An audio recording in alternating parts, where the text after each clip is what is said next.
வணக்கம் நண்பர்களே.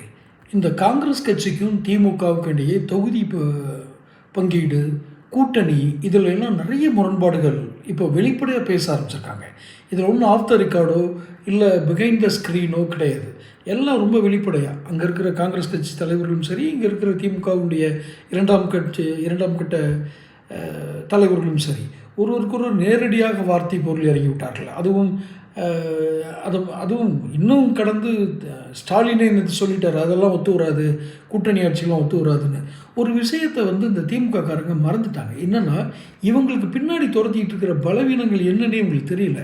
அது அவர் தப்பு இல்லை, அவர் அந்த ஐயா ஸ்டாலினுடைய தவறு தான் அது. என்னென்னா, அவர் அதை ஐடென்டிஃபை பண்ணுற அளவுக்கு, அடையாளம் காணும் அளவுக்கு அவர் அவேர்னஸில் இல்லைன்னு தான் தோணுது. எல்லாம் தப்பாக கொண்டு போய் கொடுக்குற ரிப்போர்ட்டு யார், அமைச்சர்கள், இருக்கிற எம்எல்ஏக்கள் யார் கொடுத்தாங்க, என்ன கொடுத்தாங்கன்னு தெரியும். ஏன்னா நமக்கு சீட்டு வேணும்னா, உதாரணத்துக்கு எக்ஸ் அப்படிங்கிற தொகுதியில் ஐயா நம்ம கட்சி தான்யா எல்லாமே, நீங்கள் மட்டும் அப்படி வந்துட்டு போங்கய்யா, அந்த மிஸ்ஸிங் பத்தாது, அவ்வளோ ஓட்டு விழுந்துடும் நமக்கு, இப்படி தான் புழுகிறது. இதுக்கு ஆட்சியில் இருக்கவங்களும் இப்படி புழுகிறது. நான் இந்த கருத்து கணிப்பு எடுக்கிறதுக்குன்னு வியூக அமைப்பாளர் இருக்காங்களே, அவங்கள இயக்கிறது, பின்னாடி இந்த இயக்கிறது யாருன்னு நமக்கு தெரியும்.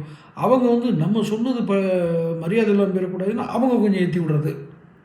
இப்படியே மொத்தத்துக்கு இவர் இந்த தெம்பில் தான் கூட்டணி ஆட்சியெலாம் கிடையாது அப்படின்ட்டார். ஆனால் இத்தனை பலவீனங்களும் அறிந்திருக்கிறார்கள் அந்த காங்கிரஸ்காரங்க. அதனால தான் கேட்குறாங்க, நீங்கள் கூட்டணி ஆட்சியில் எங்களுக்கு ஆட்சியில் பங்கு தரல,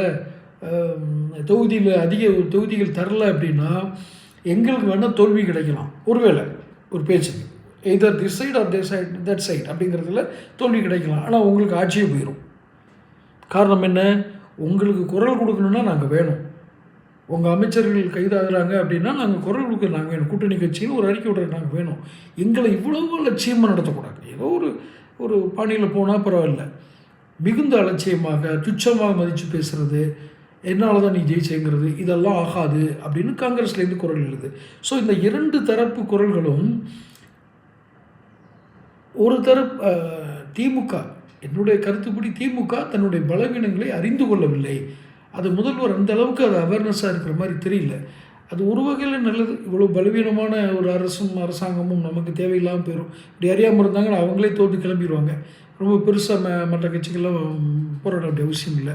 ஆனால் என்ன தைரியத்தில் அந்த அமைச்சர்கள்லாம் பேசுகிறாங்கன்னு தான் எனக்கு புரியலை. கடைசி வரைக்கும் எனக்கு புரியாத ஒரு புதிராக தான் இருந்தது. தொடர்ந்து பேசுவோம். சேனல் சப்ஸ்கிரைப் பண்ணிக்கங்க, அப்போ தான் பொலிட்டிக்கல் அப்டேட்ஸ் உங்களுக்கு சேரும்.